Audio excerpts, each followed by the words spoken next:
Today marks 1 year since the Hamas attack on Israel, the deadliest in the country's history, that triggered the war in Gaza. 1,200 people were killed in the massacre, and more than 200 others were taken hostage. Elijah Westbrook joins us now live here in studio with more on how victims are being honored. Elijah.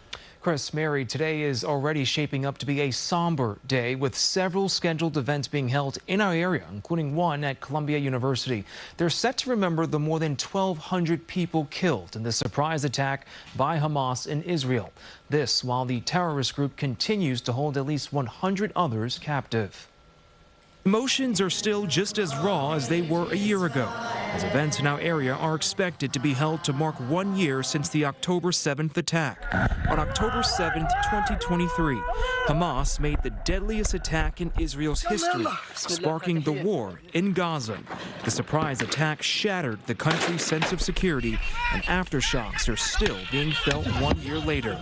More than 1,200 people were killed that day, and roughly 100 are now in captivity in Gaza.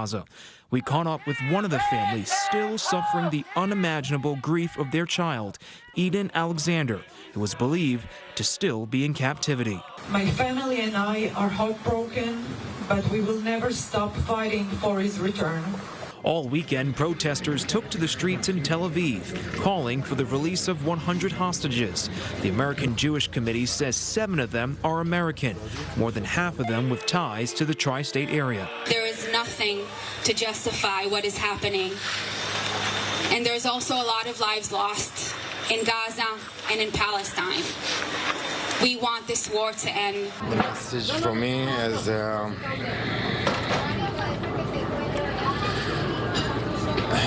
just be kind, be good people. No reason to kill for no reason. There is no end in sight to the ongoing struggle. Communities have been upended and tens of thousands were displaced.